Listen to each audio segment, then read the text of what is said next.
سلام، طاهری سفر هستم و با اخبار امروز چهارشنبه 28 انور همراه شما. امامعلی رحمان رئیس جمهوری تاجیکستان با آناتولی آنتونوف معاون وزیر دفاع روسیه همکاری‌های نظامی دو کشور به خصوص برای پرزور کردن پاسبانی مرزی تاجیکستان با افغانستان را بررسی کرد. دو طرف در این ملاقات در روز 28 انور درباره مقابله با خطرهای تروریستی نیز گفتگو کردند. آناتولی آنتونوف بعد از این ملاقات به خبرنگاران گفت: ما بر این نظر هستیم که با کمک به تاجیکستان و نیروهای مسلح این جمهوری ما اصلاً امنیت سازمان پیمان امنیت دسته‌جمعی، امنیت تاجیکستان و روسیه را تحکیم می‌بخشیم.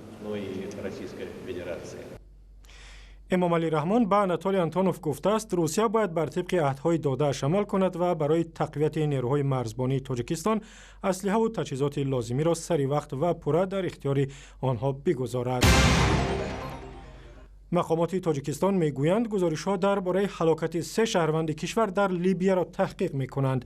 در سفارت تاجیکستان در مصر روز 28 انور به رادیوی آزادی گفتند معلوم نیست که در واقع تاجیکان در حمله به مهمانخانه کارینتیا در پایتخت لیبیا شهر طرابلس کشته شدند یا نه.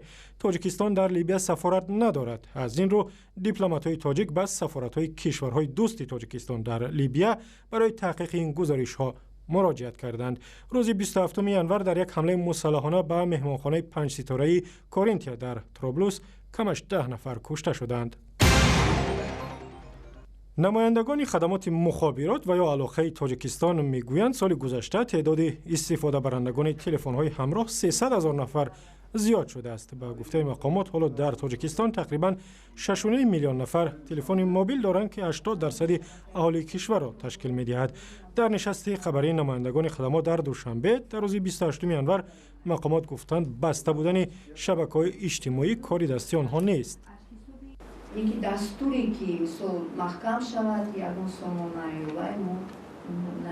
حتی از طرف خدمات حکومت ما حق نداریم که یگان سامانه را محکم کنیم.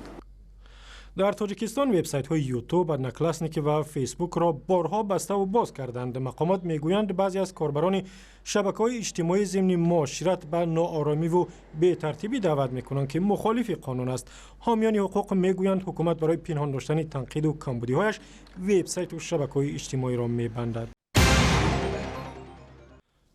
مسئولان کمیته زبان و اصطلاحات تاجیکستان میگویند ترجمه فیلم‌های خارجی به زبان تاجیکی بسیار بد است و این کار نباید ادامه کند. گوهر شرافزاده رئیس کمیته روز 28 انور در نشست خبری در دوشنبه گفت ترجمه زبان فیلم‌هایی که روزهای شنبه و یکشنبه در تلویزیون‌های دولتی نمایش داده می‌شوند به گفته او دهشت است. با هنگام ترجمه فیلم‌های هندوگی را به زبان تاجیکی بعضی از فیلم‌های هندوگی را به زبان تاجیکی روزهای شنبه و یکشنبه کردن شده دهشت است. سالهای اخیر در تلویزیون‌های دولتی تاجیکستان فیلم‌های خارجی با ترجمه تاجیکی زیاد نمایش داده می‌شود و اکثریت مردم از لحن گفتار و به خصوص ترجمه بد شکایت می‌کنند و می‌گویند معیارهای زبان ادبی در این ترجمه‌ها رعایت نمی‌شود. زیر بیرق نشو! توجه! بچه!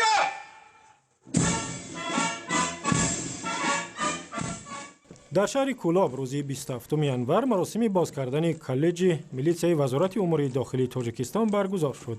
به گفته مقامات کالج با شرایط خوبی تعلیمی و تجهیزات معاصر تامین است و در آن 100 نفر تحصیل می‌کنند.